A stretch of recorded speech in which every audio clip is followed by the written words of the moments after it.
Mesdames, Messieurs, l'amour aurait une durée de vie. Chez les couples mariés, le torchon commencerait à brûler, en fait, après 5 années d'union. C'est ce qui ressort des derniers chiffres de l'Institut national de la statistique et des études économiques, là nous étions en France, qui a publié une étude sur les divorces en 2014. Si la durée moyenne d'un mariage est de après 15 ans, eh bien le risque de divorce est maximal après 5 années d'union, atteste l'Institut. Le cap des 4 à 6 ans est celui qui cumule le plus haut de divorces des années en 1970 à aujourd'hui. En 2010, par exemple, on comptait plus de 26 mariages sur 1000 datant de 2005 qui prenaient fin. Certains n'attendent même pas si longtemps et divorcent à peine 1 an après avoir échangé les alliances. Mesdames et messieurs, vos histoires d'amour se terminent toujours mal. Vous avez l'impression de tomber sur de mauvaises personnes qui vous rendent malheureux ou malheureuse et vos relations amoureuses vous conduisent toujours et inexorablement à souffrir. L'amour est-il une question de chance? Comment sauver son couple et le faire durer dans le temps? Dislocation des couples, quelles conditions pour un mariage réussi? C'est bien sûr le thème central de cette émission. Et pour en parler, je reçois pour vous Arsène Eustache Agbazaou. Bonjour. Bonjour. Merci d'être là. Vous êtes un accompagnateur de jeunes couples au mariage. En face de vous, c'est coach Patrick Ama-Poyon, docteur en coaching et développement intégral. Bonjour coach. Bonjour. Alors, merci encore une fois d'être là.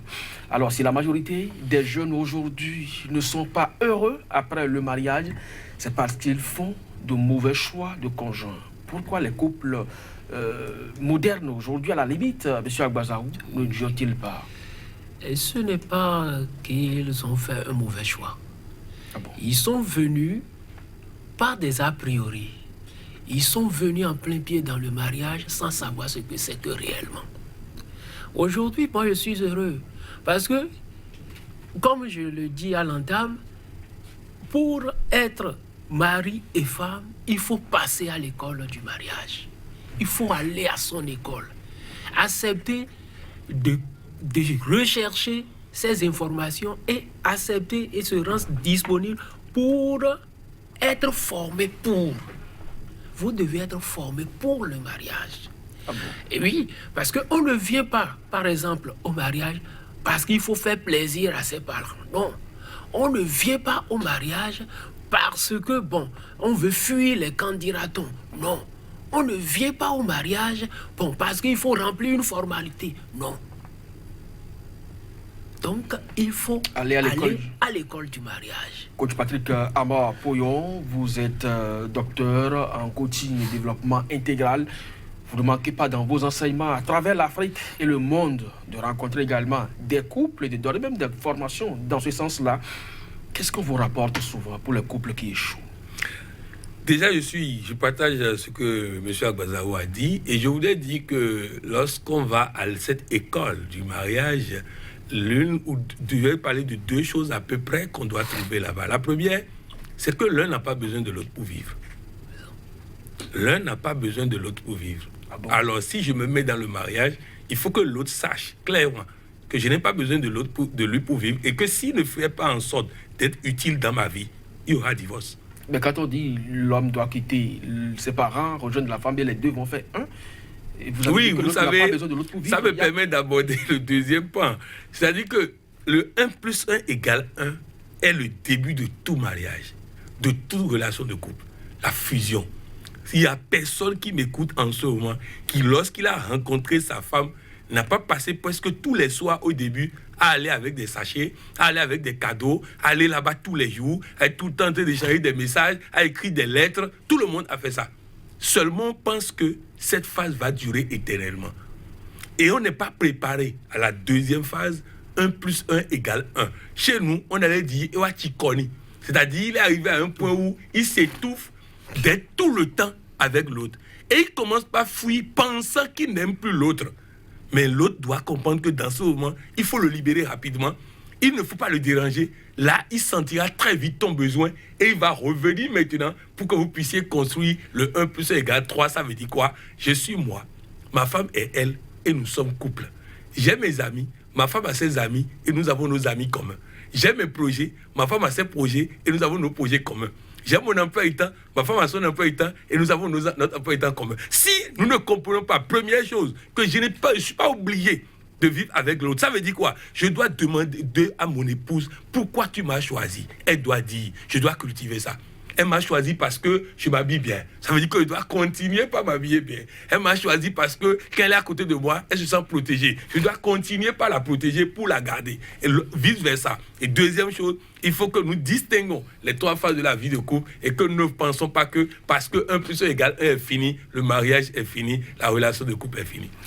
Monsieur Gbadaou, qu'est-ce que vous enseignez concrètement dans cette école? Parce que vous êtes aujourd'hui dans cette qualification, vous accompagnez les jeunes couples au mariage. Voilà. Arrivé à l'école, on leur dit, parce qu'il y a certains rôles que les conjoints centrent à bras le corps et ce n'est pas leur rôle.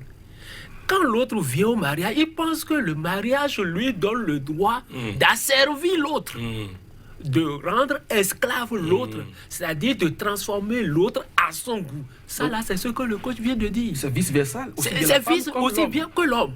Mais quand vous faites comme ça, ça échoue parce qu'en réalité, vous l'aurez chargé de votre charge. Donc, ces faiblesses deviennent vos faiblesses et ces forces deviennent votre force. Et en physique, on nous a enseigné, quand 2 corps sont de même charge, ça se repousse. Donc, ça veut dire que la dislocation, la séparation est consommée là. Donc, je n'ai pas besoin de transformer l'autre. Je dois accepter l'autre avec ses forces et faiblesses. Et l'autre aussi a le devoir de m'accepter avec mes forces et mes faiblesses. Est-ce que ce n'est pas la théorie, ça, dans la pratique? Est-ce que vraiment vous pensez que ça peut tenir? Ça se tient parce que l'autre a une personnalité à s'affirmer. Vous avez aussi votre personnalité que vous devez affirmer. Parce que vous n'êtes pas venu dans le mariage les mains vides. Vous avez vos dons, vous avez vos charismes et vous avez vos grâces. Et le mariage, en réalité, c'est mettre ces dons et ces grâces-là au service de l'autre. Le coach a parlé de sécurité. Si c'est pour la sécurité que mon épouse me choisit et qu'on finit, je trouve qu'il est en insécurité, le problème se pose. Il va chercher sa sécurité ailleurs. Et c'est ça, il faut aller à l'école pour comprendre ça. Mais cette école, est-ce que c'est la famille? Est-ce que c'est les amis? Est-ce que c'est comme ça dans la vie ou c'est des instituts qu'il faut fréquenter? Bon, moi, au niveau de l'école, nous, on leur enseigne. Quand 2 couples se mettent ensemble pour vivre, ils ont d'abord une certaine maturité. Et il ne faut pas se dépendre trop au conseil des amis. Je vais vous étonner. On a vu des couples se séparer à queue de poisson parce que l'autre est indépendant des conseils qu'envoie son ami. Et pour justifier ça, dit c'est mon ami après tout, c'est mon père après tout, c'est ma mère après tout. Mais aucune structure et aucune institution ne peut marcher si vous-même qui êtes les responsables, vous ne prenez pas vos responsabilités et que c'est du dehors que va venir le conseil. Parce que celui qui vous conseille aujourd'hui bien, quelle garantie vous avez que demain il va vous conseiller mieux? Coach Pouillon, puisque l'homme quand même est produit de la société, la famille a forcément un regard sur l'union que peut-être 2 enfants doivent tisser. Les amis aussi sont là parce que vous les avez avant de connaître X ou Y. Aujourd'hui, donc, c'est des facteurs qui influencent forcément la relation. Mais est-ce que vous pensez qu'on doit s'en séparer pour faire durer son mariage? La difficulté, c'est que la famille dont vous parlez aussi a échoué dans son mariage. C'est ça. Et transmet cet échec. Parce qu'en réalité, si vous prenez l'histoire de l'Afrique, moi j'ai fait plusieurs contrées de l'Afrique où vous allez au Tchad, par exemple, jusqu'à présent, au Tchad, on inculque à la jeune fille comment s'occuper de son mari avant, comment séduire son mari. Les pelles que les filles portent, personne ne sait que ça vient de notre histoire. Parce que les pelles permettent de rendre la féminité de la femme, de rendre ça agréable. Nous avons, sous le prétexte de la religion, nous avons détruit tout ce que nous avons comme fondamentaux sur le mariage. Parce que comment vous pouvez imaginer que dans le temps, les parents choisissent un mari pour leur fille. Et un beau matin, elle ne connaît pas la personne, voici ton mari. Et elle part, et ça marche, et ça dure.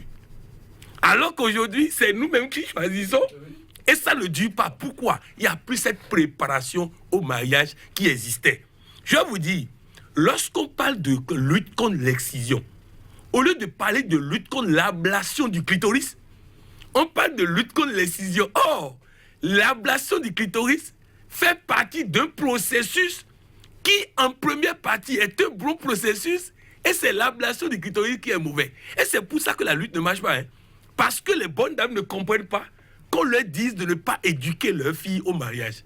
Qu'on leur dise de ne pas apprendre à leur fille à se mettre en valeur, à séduire son mari, à prendre soin de son mari. Donc, il faut qu'on sépare les deux. L'ablation du clitoris est un crime. C'est pas normal. Mais il y a tout ce qui va dans ce rituel où on apprend à la fille à être femme, à se mettre en valeur, à séduire son mari, à faire en sorte qu'elle garde son foyer. Je connais une dame de 73 ans. Elle dit jusqu'à aujourd'hui, mon mari ne peut pas me tromper. 73 ans. Elle dit parce que j'ai reçu une éducation et on m'a appris comment séduire mon mari, comment faire en sorte de garder mon... Donc cette éducation devait être familiale. Mais étant donné que nous avons détruit ces fondements au niveau de la famille, résultat, ceux qui sont familles et qui doivent éduquer, eux-mêmes ont échoué dans leur mariage. Il est difficile aujourd'hui d'éduquer. Je voudrais donner un exemple pour étayer une première partie qu'on avait dit en termes d'exemple. À Bamako, au Mali, il y a un monsieur qui est originaire d'une ethnie où quand on veut préparer, quand on veut manger, on sert un peu, on mange, et après on sert et le reste, on met au frigo. La dame, elle est venue d'une ethnie où on met tout dans la bassine, on mange et le reste, on jette. Maintenant, elle vient dans le mariage. Vous voyez, c'est deux éducations différentes. Maintenant, le monsieur se retrouve être en difficulté financière. Donc, dans la logique de la femme, c'est parce qu'il est pauvre qu'il veut éviter le gaspillage. Résultat, ça n'a pas duré 5 ans. C'est une semaine. Elle a prié bagaille, elle est allée chez ses parents. Heureusement, son père l'a frappé et l'a ramené dans la maison. Son père qui l'a toujours gâté. Et elle a pensé que quand elle va aller là-bas, le papa l'a frappé correctement, l'a ramené. Et c'est là qu'ils se sont assis et ils lui ont expliqué. Attention, c'est dans son ethnie, c'est comme ça on fait. Maintenant, on prend les deux, on met sur la table. Et on analyse qu'est-ce qui est logique, qu'est-ce qui est utile, qu'est-ce qui est bon. Et on a vu qu'effectivement, servir et garder le reste, c'est mieux, c'est économique et tout ça. Et on a fait chose là. Voilà encore un rôle des parents. Mais il faut que les parents aient de la maturité pour ne pas jouer le rôle de conseiller. Il vaut mieux aider les gens à découvrir ce qui est vrai que de vouloir leur dire ce qui est vrai parce qu'ils sont deux couples différents, on ne peut pas savoir exactement ce qui est vrai. Vous avez commencé à évoquer tout à l'heure, coach, un aspect que je vais soumettre à l'appréciation de M. Agbazaou, l'argent dans les relations. Est-ce que c'est ça le fondement pour que le couple dure? Non. On ne peut pas baser la réussite du couple sur de l'argent. Mais il y a quand même qu'il faut le minimum. Il faut le minimum. C'est vrai. Mais quand vous avez le minimum et vous ne vous asseyez pas pour définir les règles, vous pouvez avoir beau de l'argent, vous allez vous séparer.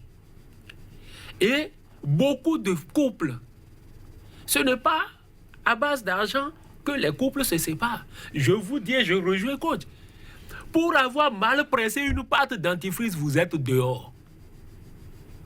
Parce que le monsieur achète la pâte dentifrice et lui, il presse du bas vers le haut, mais madame prend et presse au milieu. Ça suffit. Madame finit de se payer ou monsieur finit de se payer, au lieu de ranger ses déchets, ses débris de cheveux, ça suffit pour aller à la dislocation. Donc ce n'est pas problème d'argent. Il faut s'asseoir, comme le coach vient de dire. Il faut avoir le courage de s'asseoir quand vous avez de ces crises-là. Parce qu'en réalité, nous percevons ces crises-là comme une chute. Non. Ça nous permet de reconnaître nos limites et nos faiblesses. Pour dire, prochainement, procédons ainsi. Et l'autre amène ce qu'il a. Et puis, c'est le consensus en fait. Dans le mariage, vous n'avez plus la liberté totale. Vous devez venir à la table de consensus. Donc on doit pouvoir laisser son ego de côté. Oui. Coach Pouillon, il y a aussi, en dehors de l'argent, la famille, l'église, mais il y a aussi le sexe qui entre en jeu. Parce que ça fait partie aussi du contrat du mariage. Je voudrais commencer déjà par dire au niveau de l'argent que les études sur le génome humain sont terminées. Et montrent que contrairement à ce que nous pensons, une femme va te demander toujours plus d'argent si elle n'a pas autre chose dont elle a besoin et qu'elle-même ne sait pas. Qu'est-ce qu'elle veut? Que tu lui dises tous les jours que tu l'aimes. Que tu lui envoies un message tous les jours pour lui dire que tu l'aimes, qu'elle est belle, que tu aimes ce que vous avez fait ensemble la veille, que tu penses à elle. Si tu envoies ça régulièrement, je te garantis que on ne te demandera pas augmentation de prix de condiment. Bien au contraire, le repas va s'améliorer. Donc, on pense souvent, c'est-à-dire la femme réclame de l'argent quand elle pense que c'est ça qui lui manque. Parce qu'elle-même, elle n'a pas fait des études pour savoir ce qui lui manque. Mais elle sent que quelque chose lui manque. Il y a un monsieur, par exemple, qui a de remettre tout son salaire chaque mois. Directement, elle lui remet à sa femme. Et il va au service, son patron dit, votre femme est venue se plaindre ici. Il a crié au scandale. Comment? Et il rentre à la maison, je vous dis, pendant 4 ans, la femme n'a pas pu lui dire pourquoi elle est allée se plaindre. C'est sur une émission, un plateau qu'on s'est réunis, et il a posé le problème, j'ai dit, ok, tu lui remets ton salaire, mais est-ce que tu lui dis que tu l'aimes? La femme dit, voilà. C'est ça, moi-même je ne savais pas ce qui me manquait. Donc c'est très important. Deuxième chose, la famille intervient souvent à tort et à travers. Et surtout, je vais vous dire, quand vous avez un problème, discutez avec celui avec qui vous avez un problème. Une dame m'a dit, j'ai un problème avec mon mari, j'en ai parlé à mes amis, et ils ont dit de désormais fouiller son portable. C'est catastrophe. Fouiller le portable d'un homme. Moi, toutes les femmes qui m'écrivent, la réponse est salut beauté, salut princesse. Maintenant, moi je fais ça parce que dans mon métier, je dois valoriser les gens. Maintenant, si c'est un homme, c'est salut grand. Maintenant, toi, tu prends portable, tu vois salut beauté, tu vois salut princesse, tu commences pas à bouillonner là-bas, ça fait ton problème. Moi, mon portable n'a pas de code. Si quelqu'un va prendre et voir quelque chose, c'est son problème. Bref, il faut éviter ces conseils-là. Troisième chose, vous avez parlé de la religion. Là aussi, les amis, c'est-à-dire que il y a une chose que la parole de Dieu a célébrée, les relations de couple. Mais on n'a rien compris. Dieu dit par exemple, ne vous privez pas l'un de l'autre. Ne vous privez pas l'un de l'autre. Dieu dit, si tu m'amènes une offrande et que tu as des problèmes avec quelqu'un, retourne régler le problème d'abord avant de me présenter ton offrande, sinon je ne vais pas agréer. Mais combien de personnes, leur mari ou leur femme a dit, j'ai envie de toi. Non, moi je vais à l'église, laisse-moi tranquille. Et tu vas à l'église donner quelle offrande? Dieu ne prend pas. Il dit, va d'abord lui faire l'amour qu'elle a demandé là. Et tu peux revenir maintenant et on va parler. Oh, la religion nous a fait trop compliqué, trop stressé. On se prive de sexe. On fait du sexe comme si le sexe même est devenu Dieu. Et on est... Non. Il dit, ne vous privez pas les uns des autres. 1. Il faut faire l'amour. 2, il faut bien faire l'amour. 3, il faut le faire dans toutes les positions possibles. Donc, vous voyez, il y a 3 enseignements dedans. 1, il faut le faire. Donc, il faut avoir l'habitude de le faire. Les gens me disent que c'est une fois par semaine, je dis c'est grave. C'est grave. Une fois par semaine, même si c'est maladie, ça amène. C'est-à-dire qu'il faut faire régulièrement l'amour. Ça, c'est 1. 2, il faut bien faire l'amour. 3, il faut maintenant faire dans toutes les positions possibles, sur le lit, sous le lit, à la cuisine, au balcon, à la toilette, partout. Il faut faire là. Donc bref, si vous faites tout ça là, je vous assure, votre couple va marcher, il n'y a rien à faire. Donc bref, c'est à la fois, c'est pas un problème d'argent, c'est pas un problème de famille, c'est pas un problème de religion, si on sait utiliser tout ça, mais aussi, il faut se libérer dans son couple. Vous voyez par exemple chez les musulmans, le prophète Mahomet mettait sa femme au dos.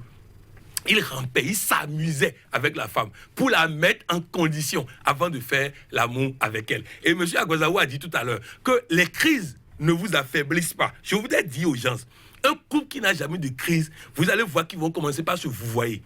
Ils vont commencer par faire chambre à part. Ils vont commencer par se parler comme des frères et sœurs. Et ils vont tellement se respecter que le sexe va disparaître progressivement. Non, les crises permettent de réveiller le couple et de leur demander qu'ils ne dorment pas. Monsieur Agbazawa, vous avez à la limite approuvé tout ce que le coach a dit tout à l'heure. J'appuie. Je dis, après chaque relation sexuelle, demandez au partenaire s'il est satisfait. Ah bon? Ah oui?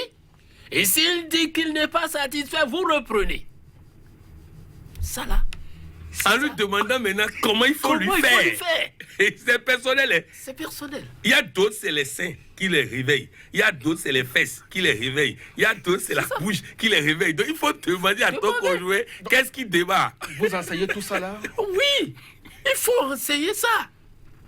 il faut enseigner ça à l'école. Il faut enseigner ça. Parce que, ah, non, on ne fait pas chez moi. C'est ça. Tu as reçu une éducation, on t'a dit non, le sexe, ce n'est pas comme ça. Quand tu es femme et quand tu demandes en premier lieu, ça prouve que tu es ci, tu es ça. C'est faux.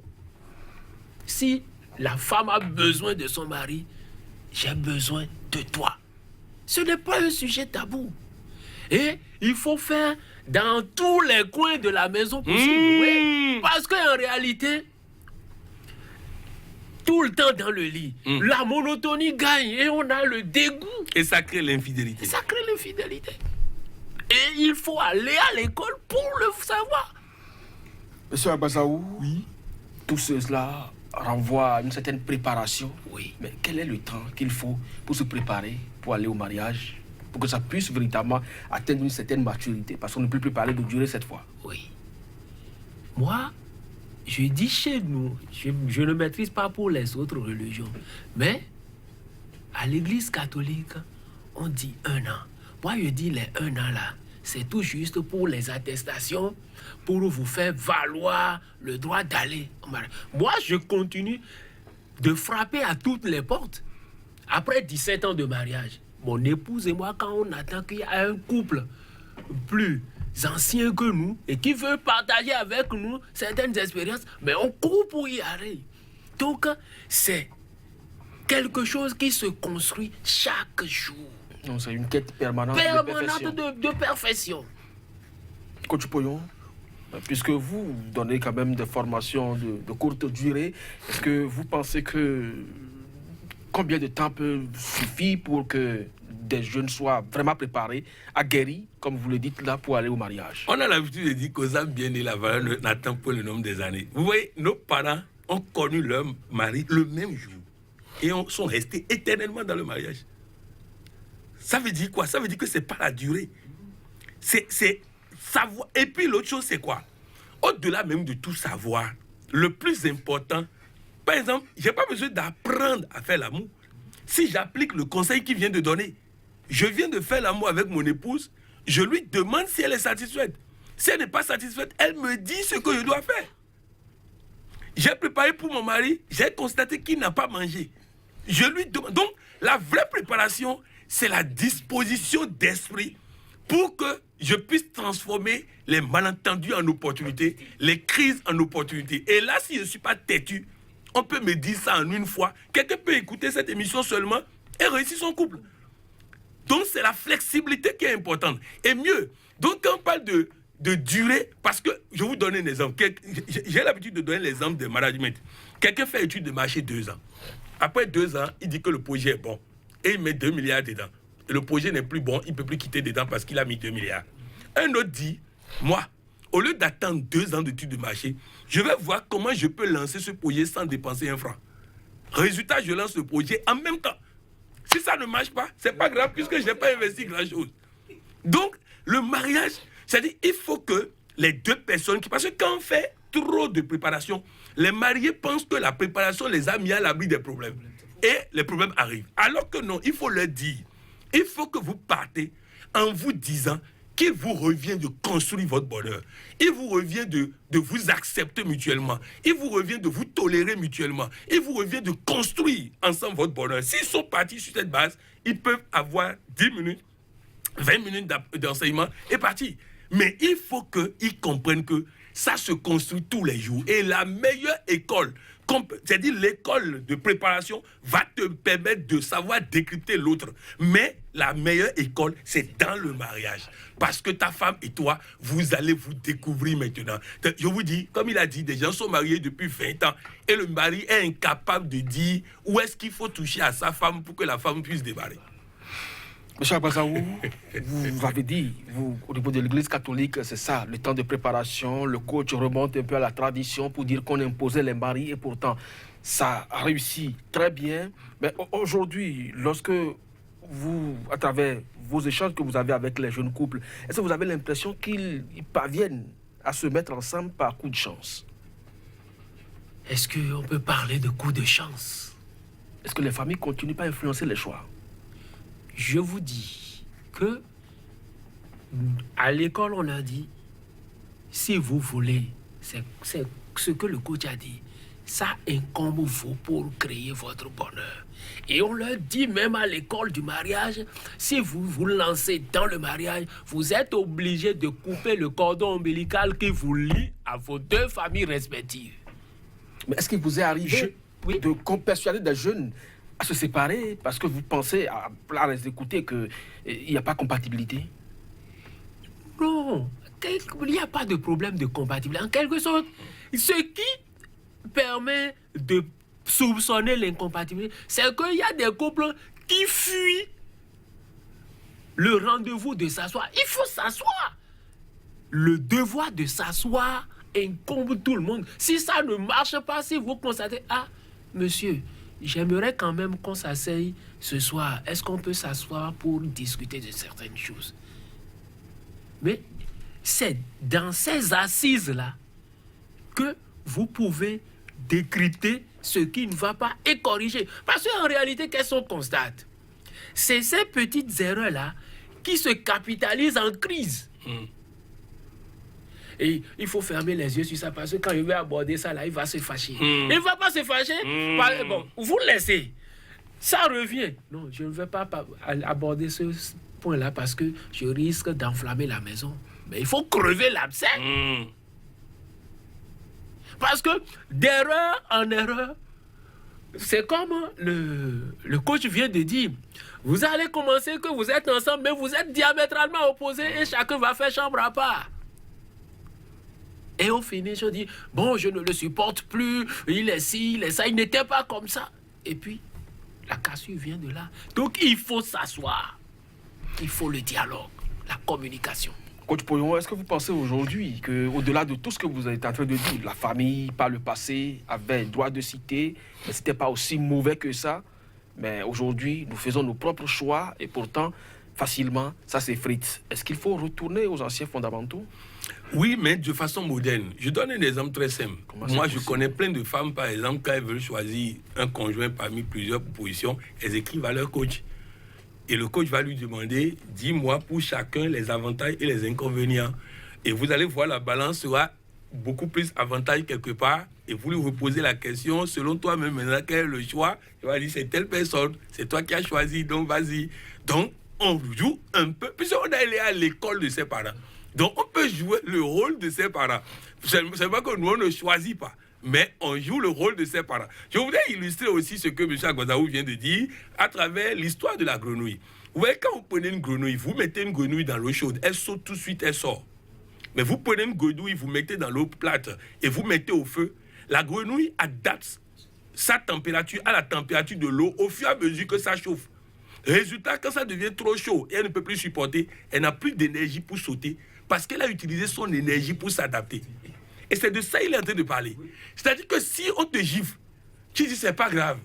Après, on va te gifler deux fois. C'est pas grave. Après, c'est coup de pied. C'est pas grave. Après, c'est coup de cravache. Donc, il faut que dès que tu te maries là, tu te dises, je n'ai pas besoin de lui pour vivre.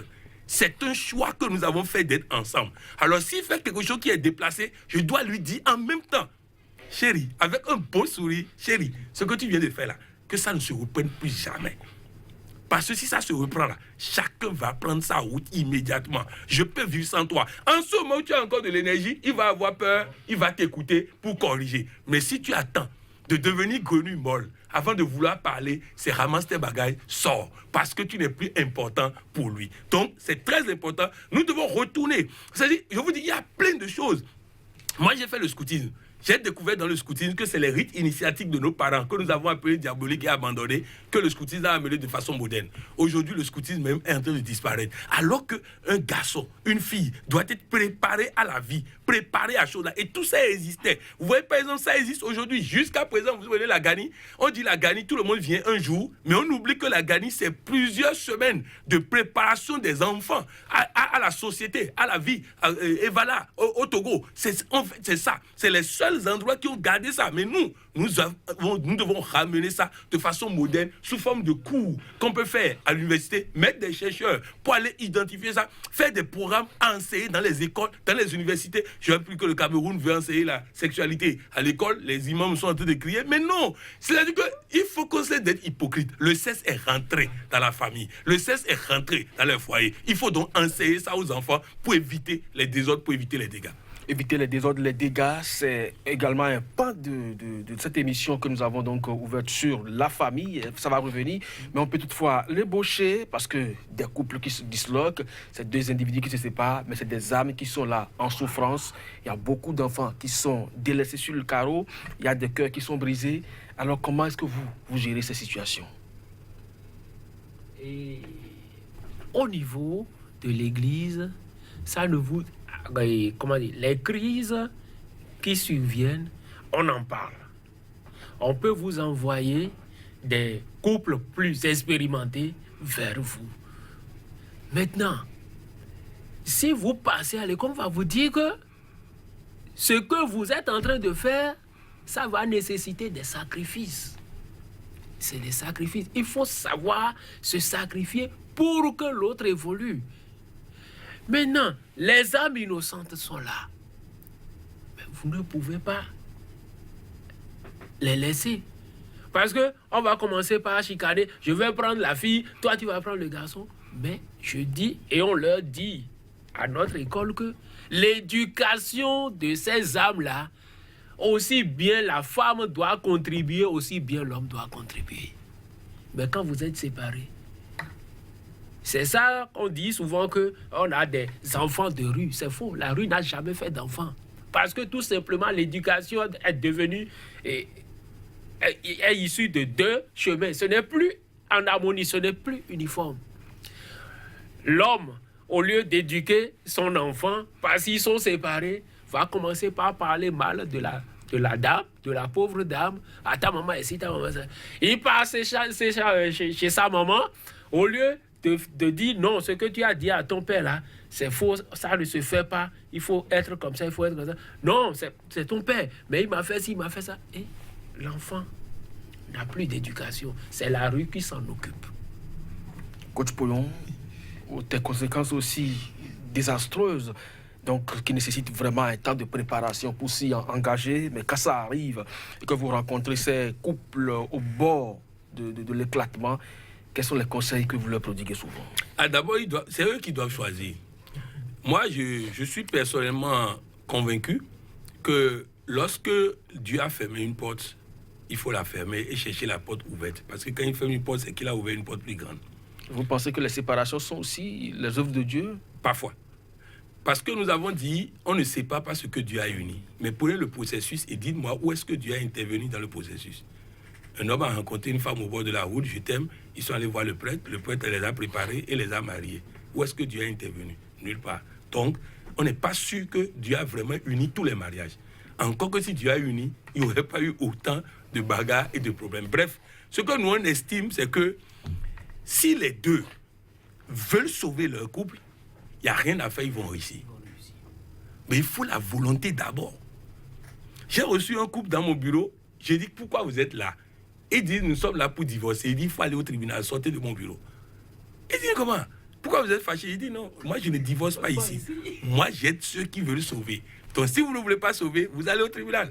Parce que si je ne règle pas ça, chaque fois que je vais vouloir les amener à faire un pas de plus, l'autre va dire pourtant moi je ne veux pas.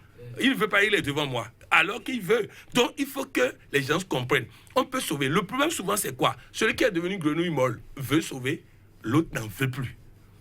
Et dans ces conditions, c'est souffrance permanente de plusieurs personnes. Parce que celui qui n'en veut plus, c'est déjà entiché d'une autre personne dehors, qui a envie de venir à la maison, qui n'arrive pas à venir à la maison, donc qui est malheureux. Le monsieur même est malheureux parce qu'il aime plus l'autre que celle-ci. Celle-ci est malheureuse parce qu'elle est avec un homme qui ne l'aime pas. Moi, j'ai dit non. 3 personnes malheureuses, à cause d'une décision, il va falloir que ce soit réglé, ce soit tranché. Donc, c'est pour ça qu'il faut que les deux se disent, est-ce que vous voulez vraiment, oui ou non, sauver le mariage? Si vous voulez sauver, il y a trop de possibilités de sauver le mariage. Parce qu'il suffit d'écouter les deux. on va comprendre où est-ce que le bal blesse, on va encourager chacun à faire l'effort nécessaire, les choses vont rentrer dans l'ordre. Parce que comme il a dit, il n'y a pas d'incompatibilité entre un homme et une femme. Tout homme peut être heureux avec toute femme si les deux acceptent de faire les concessions nécessaires pour pouvoir réussir leur couple. L'Église, vous êtes de religion catholique, vous l'avez affirmé plusieurs fois déjà sur ce plateau. C'est d'ailleurs pour ça que vous avez votre école pour accompagner les jeunes au mariage. Mais combien aujourd'hui ont réussi dans ces couples-là que vous avez réussi à former? Vous avez l'impression que ça marche toujours? Ça marche, mais quand ils ont un pépin, comme nous formons un collège là, ça vient vers nous. Et c'est comme le monsieur coach l'a dit. C'est récurrent? Non, c'est pas récurrent, non. Soyez sincère. Non, je ne vous mens pas, ce n'est pas récurrent. Mais il doit y arriver des crises. Maintenant, c'est la façon de gérer qu'il faut leur dire. Ah non, vous n'allez pas dans ce sens.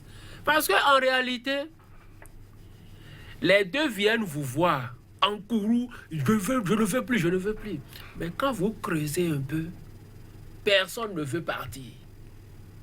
C'est parce que, comme le coach l'a dit, quelqu'un s'est senti blessé dans son amour propre.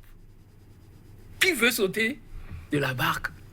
Mais quand vous allez les concilier, ils reprennent. Il suffit de les encourager. Allez-y, faites ceci, et on va voir. Et ils reviennent 1 semaine, 2 semaines. Ah, merci beaucoup. Hein. Oh, lui, c'était votre rapport là.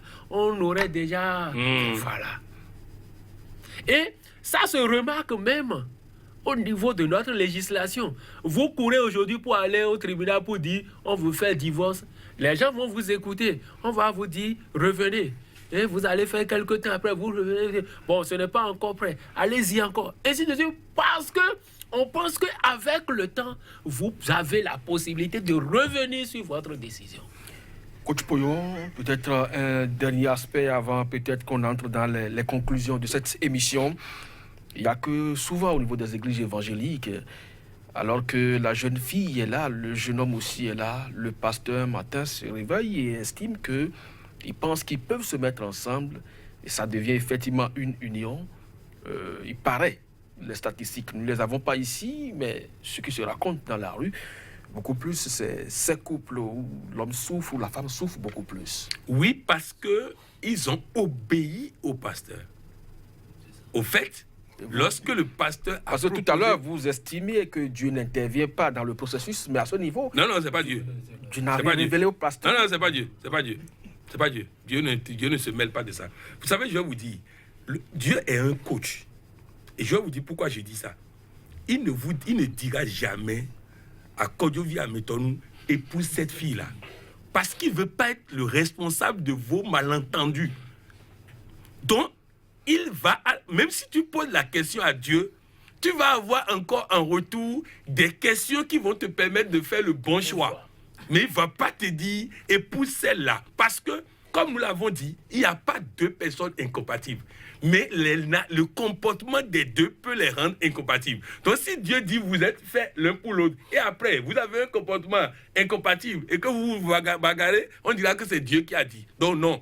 Maintenant, quand le pasteur a dit, le pasteur, s'il avait fait comme nos parents, en faisant une étude de la famille de laquelle le jeune homme est venu, de l'histoire du jeune homme. C'est ça que nos parents faisaient. Lui n'a fait aucune étude. Il a vu un célibataire, une célibataire, il a voulu les marier et tout ça, il les a obligés. Et eux, ils ont pensé que lui, il a la révélation directe de Dieu, qu'il a un coup de fil de Dieu. Et là, ils se mettent dedans. Ensuite, ils se mettent dedans sans communiquer ensemble. Parce qu'ils ont le sentiment que le pasteur a déjà fait le bon choix, donc ils n'ont plus d'efforts à faire et tout ça. Donc c'est tout ça, c'est malentendu. Sinon, le pasteur peut bien leur dire, bon, toi tu es là, tu perds ton temps, toi tu es là, tu perds ton temps. Pourquoi vous ne travaillez pas à être heureux ensemble? Là, ils vont se mettre à travailler pour ça. Je voudrais donner un exemple. Tout à l'heure, parce que quand j'ai dit que moi, j'accepte le divorce, ça va donner l'impression que je le fais contre l'église. Je vais vous donner un cas pratique. C'est une dame qui convoque son mari chez le prêtre. Et le mari arrive. Et le prêtre dit, il y a quoi?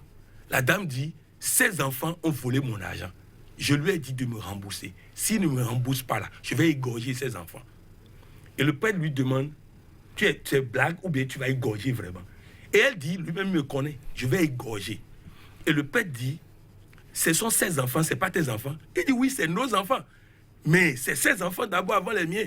Ça veut dire que s'il ne me rembourse pas, je vais égorger les enfants. Alors le prêtre qui demande au monsieur, toi tu restes encore marié à celle-là. Et le monsieur qui lui répond, c'est vous qui avez dit de ne pas divorcer, non? Et le prêtre répond, quand on a dit ça là, on ne savait pas que ce genre de femme existe. Existait. Donc, c'est pour dire que même les hommes de Dieu, devant cette situation, on arrive à dire, mais pourquoi tu restes dans ce mariage-là? Et je connais plein de cas où les prêtres, les pasteurs, eux-mêmes ont demandé à la personne, mais pourquoi tu restes dans ce mariage-là? Dans certaines églises évangéliques, maintenant, ils se cachent sous le dos de l'incompatibilité pour décréter ce genre de divorce, alors que non, il n'y a pas d'incompatibilité, il n'y a que les deux ne font pas les efforts nécessaires pour être heureux ensemble. Alors, on va bientôt sortir donc de cette émission en tant qu'enseignant au mariage, c'est ça, parce que vous accompagnez donc les jeunes couples à aller donc à cette union sacrée. Quels sont les conseils que vous avez à prodiguer pour que les couples puissent durer aujourd'hui, et surtout ceux-là que vous avez déjà accompagnés? Je leur dirais, si quelqu'un n'est pas prêt pour pardonner, qu'il ne s'engage pas au mariage. Si quelqu'un n'est pas prêt pour accepter l'autre tel qu'il est, qu'il ne s'engage pas. Et si quelqu'un n'est pas prêt pour se dire c'est un sacrifice, pour consentir au sacrifice, qu'il n'y va pas au mariage. C'est des facteurs déterminants. Coach Poyon, la plupart du temps, on apprend. C'est ce qui d'ailleurs revient généralement au niveau de la jeunesse aujourd'hui. Ils ne me respectent pas. Oui, il faut dire que tu te fasses respecter. Si tu te comportes comme une personne à ne pas respecter, dites-moi, est-ce que moi, il va rentrer quelque part, on ne va pas me respecter? C'est pas l'autre qui décide s'il va me respecter, c'est moi, je me fais respecter. C'est pourquoi je vous ai dit, à force d'accepter des choses, progressivement, l'autre va monter et te charger. Et il t'écrase. Et quand il t'écrase maintenant, il a l'impression de ne pas avoir quelqu'un devant lui. Résultat, il va chercher quelqu'un. Mais est-ce que le respect, la soumission, c'est des terminologies qui avilissent l'homme, et la femme surtout? D'abord, il faut dire quelque chose. Lorsque Dieu dit à la femme de se soumettre, c'est parce que c'est la femme qui a tendance à ne pas se soumettre. Ça ne veut pas dire que l'homme n'a pas à se soumettre. De la même manière, il dit à l'homme d'aimer sa femme. Parce que c'est l'homme qui a tendance à ne pas aimer. Ça ne veut pas dire que la femme ne va pas aimer. Ça veut dire que dans un couple, les deux doivent se soumettre l'un à l'autre. Les deux doivent aimer l'un l'autre. C'est très important. Pour revenir au conseil qu'il faut donner, je voudrais dire à tous les hommes qui nous écoutent, au moins une fois par jour, envoyez un message à votre épouse pour lui dire combien elle est belle, combien vous l'aimez, combien vous aimez sa poitrine, ses fesses. C'est-à-dire qu'il n'y a pas de femme qui n'aime pas ces mots, ces choses-là. Donc, envoyez-lui tous les jours. Deuxième chose, une fois par semaine, dégagez une journée ou une demi-journée où elle fait le programme comme elle veut. C'est-à-dire, ça peut être les dimanches après-midi, ça peut être les samedis après-midi, et vous êtes disponible et madame vous amène où elle veut. Aux femmes maintenant, il vous faut des tenues c'est-à-dire sexy à la maison. Quand vous voulez sortir, vous pouvez vous emballer comme vous voulez. Mais à la maison, des tenues sexy pour séduire votre mari. Dieu dit qu'il n'est pas bon que l'homme reste seul. Et il a créé sa compagne. Nous avons confondu avec mariage. Il n'est pas bon que l'homme reste sans faire l'amour. Il a créé sa compagne pour qu'il puisse faire l'amour.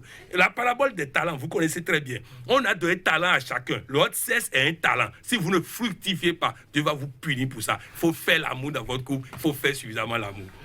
Les conséquences des divorces, ce sont les familles monoparentales avec des éducations à haut rabais, et ça crée des cas sociaux. Ça fait partie donc des thèmes sur lesquels nous allons revenir sur cette émission ici et ailleurs consacrée pour tout le mois de février à la famille. À chacun et à tous, merci de nous avoir suivis. Était donc dans ce studio Eustache Hassen Agbazarou, accompagnateur donc de jeunes couples au mariage, et coach Patrick Armand Poyon, docteur en coaching et développement intégral. Quant à moi, je vous donne rendez-vous pour très bientôt. Merci.